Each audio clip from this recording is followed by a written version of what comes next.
amazing your world. Our three judges scoring this bout from ringside, all from California.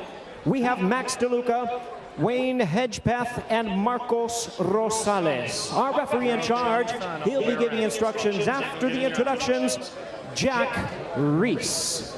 Kissimmee, Florida. His weight 247 pounds, a veteran of 44 professional bouts. His record stands at 25 wins, 15 losses, and 4 draws, with 11 wins coming by way of knockout. Introducing Jason Gavern.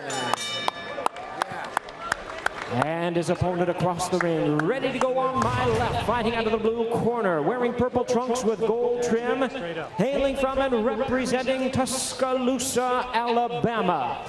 He weighed in at a ready 224 pounds. This 2008 U.S. Olympic bronze medalist is undefeated in his professional campaign with a record of 31 wins, no losses, all 31 wins coming by way of knockout. Ranked at the top 7 by all sanctioning bodies and #1 heavyweight in the world by the WBC. Introducing the Bronze Bomber. Please welcome Deontay Wilder.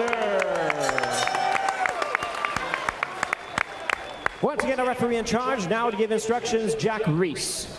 Ladies, please. Get everybody out, please. Just the chief second. Mouthpiece. Mouthpiece. Sir? I gave you both instructions. I just want to remind you, fight hard, but fight clean. Listen and obey my commands all the time. Protect yourself at all times. Good luck to both of you. Everybody out, please. Deontay Wilder is the U.S. best heavyweight boxing prospect. Some question his chin, the opposition he's faced thus far, but he continues to knock out everyone who steps in the ring with him. He says tonight is about looking sharp. He wants to fight Berman Stavern for his WBC heavyweight title in November. Don't go to the refrigerator. Don't do anything. Blink and don't move. Don't move. A lot of those knockouts have come in the first or second round. 24 of his 31 have come in the first or second round for Deontay Wilder. Here's a right hand by Gavern. You know, Brian, we talk about Wilder with the title fight in the offing, looking to make this a quick night. Well, Gavern's not in great shape. He admitted it. He took it on 6 days' notice. He wants a quick fight, too. Stop. Step away. Separate. Gavern is Wilder's former sparring partner. His claim to fame, he beat former world champ James Toney just last November. He's won 4 of his last 5 fights. He says tonight is his Buster Douglas moment. And he is a character. He really is. Yeah, he's capable of doing anything in the ring. He usually lets out a Ric Flair yell when he punches. Look.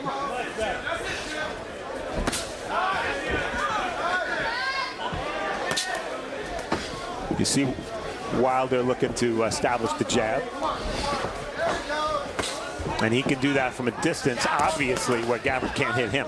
If you want to pin your hopes on Gavern, it's an overhand right. That's the only punch he's got that possibly could do any damage. Gavern in those camouflage trunks. Wilder in the purple trunks. He throws another overhand right, Gavern does. And a right to the body as we get to the halfway point of round 1. Let his arm go. Let each other go. Stop, stop. No punching. Step back now. Try to work out those breaks, fellas. Box. Sorry about that. Wilder is a skinny guy from the waist down. Really skinny legs. Every fight he fights, he's always around 224, 225. And when you think that he's 6'7", it's not that much weight. In fact, he is chiseled, lean. But yeah, you're right. The legs very thin. And his waist, my God, my gosh, my waist has to be bigger than that his, and that's depressing considering he's 6'7". Gavern has got the opposite body, thick. Again, he's a little heavy because he took this fight on such short notice. Yeah, it's interesting. Wilder has never gone past the 4th round. He says he would like to do it tonight. As you pointed out, he wanted to get some work in. But every round that goes by, there's a little more danger. Cuts, butts, Gavern getting lucky with a right hand, all those factors. Wild right there. by Gavern, and Wilder pops him with the jab. Final seconds of round one.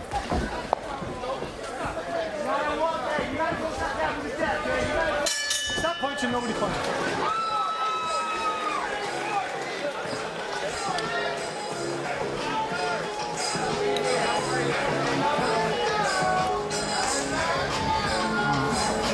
Look, keep him on his heels. You gotta keep him moving.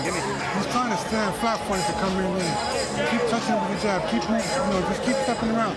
Don't let him just sit here in front of you like this. And then he start throwing the wild punches. Just keep the jab in the face. Keep him moving. Deep breath. On your way in, okay? Close that gap. Don't give him time to set. You're giving him too much time to set. He's trying to time you. If you stay in front of him, he's going to time you, right? Give him the angles, okay? Sweep that back foot right or left and come in that direction, okay? And work your way up. You got it? Hey, you breathe the same air that you... Get him out, Ivy. Get him out. Get him out, please. Number two, Jason. This is round two. We're scheduled for 10. Deontay Wilder taking on Jason Gavern. Interesting show stat figure here, Brian. Wilder connected with 8 punches in round one. They were all jabs. That means he landed no right hands. Usually his big weapon. Deontay Wilder said when he found out he had to fight tonight, got the notice, first guy they called to bring in the spar, Jason Gavern. That was the guy they brought in to spar. But Gavern was on vacation. Then they brought in Demetrius King, a little gamesmanship, because King, of course, has beaten Berman Sterling. Exactly. And they admitted that. They admitted it was gamesmanship. Here's a 1-2 by Deontay Wilder. First right hand he's landed in the fight. And we saw Mark Breland in Wilder's corner. What a perfect marriage of fighter and trainer, because Breland, exceptionally tall when he fought up for a welterweight. Tall guy looked to keep distance and land a big right hand. That's exactly what Wilder is all about. Breland. Mark Breland wants a little bit of lateral movement from Wilder. That's smart. He's not going to get with that overhand right. If he keeps jabbing and moving a step or two to the side. Stop. Nobody punch. Separate. Box. Wilder said one thing he knows about Gavern from all their days of sparring is he watches his feet, knows when he's going to throw a punch, and he's going to counter it with a straight right hand. We'll see if that happens here tonight. Wilder does one thing that you'd never teach a fighter to do, which is back away with his hands down. But he's so big and tall and has such a long reach that when he takes a step or two back, nobody can reach him. So he gets away with it. Under a minute here in the second round.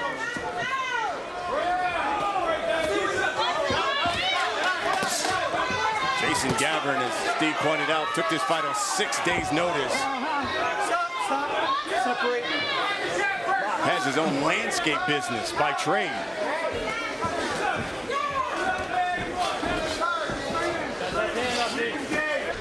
He doesn't want to lose that momentum by being forced deep against Gavern. Let's take a look back. His last 2 fights. And of course this one against Malik Scott. And by him home. Gave Wilder a few tough moments in the first round, second round, but because he didn't get rid of him, he got tired, he got sloppy, and you see the result. Number 30, baby. Number 30, baby. 31-0. All 31 wins have come by knockout. He's not gone past the 4th round. And this is round 3. Interesting thing about why Team Wilder picked Gavern as an opponent. Gavern almost the same exact dimensions as Berman Sterling. So why not get a look in there that Wilder will face when he does fight for the title, hopefully later this year against Sterling. Right hand by Gavern. Yeah, Wilder says his team, he's ordered his team to start on Monday. To talk to the Sterling team to try to nail down a fight, and they say they want it in November. Nasty fight, Jason. Of course, it only takes one shot when you have Wilder's right-hand power. But he's not been dominant thus far in this fight. Trouble for Gavern is the longer he goes, the more tired he's going to get. He's not in great shape. Here's our Gavern, he might as well forget about jabbing entirely. Gavern he is real. It was in our fighter meeting. He's just as entertaining. Did you see that? As Wilder hit him with an uppercut on the break, he turns to the camera and said, "Did you see that?" Well, all you need to know about Jason Gavern is he has a landscaping company. With his son, his 13-year-old son. It's called what? Kiss My Grass. It's exactly right. They're based in Kissimmee, Florida. Well, Jason Gavern should write a book one day, but right now Deontay Wilder needs to write an ending to this fight so he can move on. He has utilized the jab for the most part as we go under a minute here in the third round. Here's a right hand by Wilder.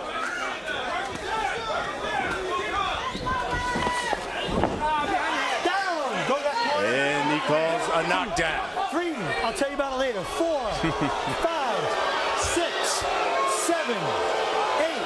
Hey, turn around. Look at me. Walk. Jack Reese, one of the best when it comes to explaining things and in that ring. And he's exactly right. If a fighter ducks his head and gets hit behind the head, well, it's the fighter's fault, not Deontay Wilder's fault. Final seconds here of round 3.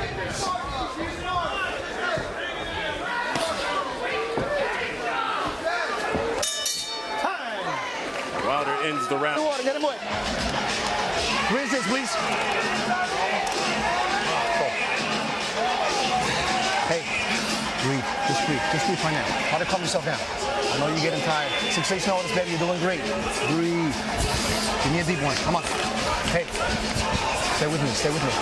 Action from round 3. We take a look at this knockdown that Gavern disputed. Watch Gavern bend his head, drop his head down. That's why he got hit. I guess it was behind the head. Hard to tell. At least partly behind the head. And we could tell here. Yeah, it looked like to the ear, the left ear of Gavern. And so that's a 10-8 round, probably a moot point. But how about the fact that when Gavern comes back to his corner, his trainer, Walter Cayazo, says to him, "I know you're getting tired." I know you're getting tired. That's not a good sign. No, that's not good. As we hit this 4th round, again, we said it at the top, Wilder's never gone more than 4. And wouldn't that be ironic if in the fight that it's supposed to be the safest fight of all, because it's the fight before his title fight, he ends up going longer than he's ever gone before. Could very well happen. Here's a right to the body by Gavern.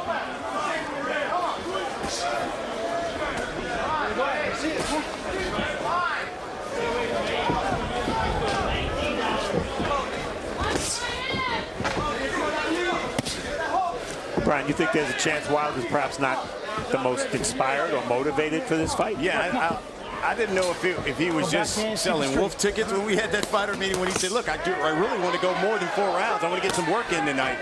I really thought he was just talking, but he has been in no rush at all here tonight.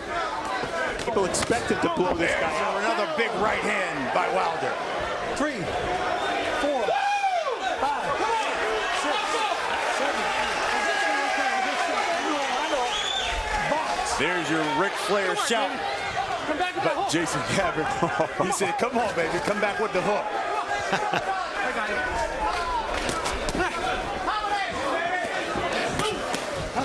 Gavern has now been down twice. I don't think Jason Mormon's by Wilder. I mean, when people expect a 1-round knockout or a 2-round knockout, you can only be disappointing, I guess.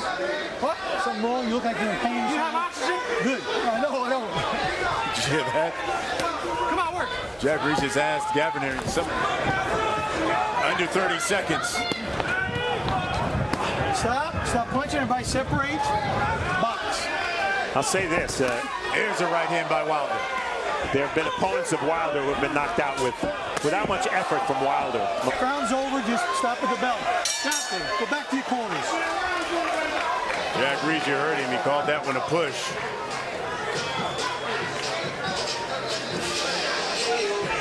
Knock You don't know you want to finish one more? Stop. No. Huh? Stop the fight. He had enough.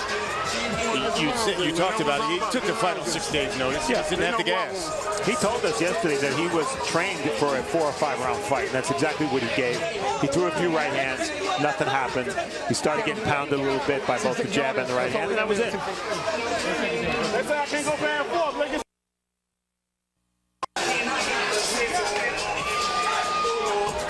Gavern went down twice in this fight. Let's take a look at one of them, Steve. Yeah, this is round 4, and Deontay Wilder still hasn't fought past 4 rounds. Had pretty much had enough.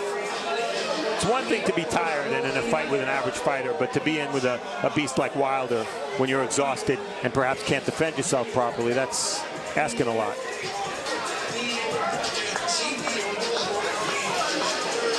And this is the end of the round. Gavern getting shoved back by that jab. Wilder not real sharp tonight, though. And I know we talked about it at the top. You say, listen, you need work. You need to be in camp. You need this work. Was this beneficial for Deontay Wilder? You know what I'm saying? Not really. I don't think so, because he didn't go longer than he's gone before, so it wasn't that much of a test of his stamina. He was in with a legit tough guy, but a tough guy who's been stopped several times in recent years. I just think maybe he was a little flat. Maybe. Bottom line, though, he won. It's really all that matters. Let's get the official time here of the stoppage. Here's Jimmy Lennon Jr. Ladies and gentlemen, at the end of round number 4, our referee in charge, Jack, undefeated, improving his record to 32-0 with 32 knockouts. The Y'all want rounds or y'all want a knockout, man? Y'all make up y'all mind. What you want? All right, Deontay Wilder, victorious once again. Another knockout, another win. He is the mandatory challenger for the WBC heavyweight champion, Berman Stavern. And he extends the 5th. Kenny. All right, guys, thank you. I have to say, look, you know, Gavern's a very tough guy, and he can move his head a little bit, but there's a guy with 16 pro losses. He even mentioned he's a full-time. So I have to say, less than thrilling performance. We'll get to talk to Deontay Wilder a little later tonight over on Showtime. You know, I'm all for bringing a guy along slowly until he's ready. But I said before, hey, look, is it so crazy to think that he could challenge Vladimir Klitschko or be the best in the division? 13th, we'll be back in Las Vegas. And once again, it's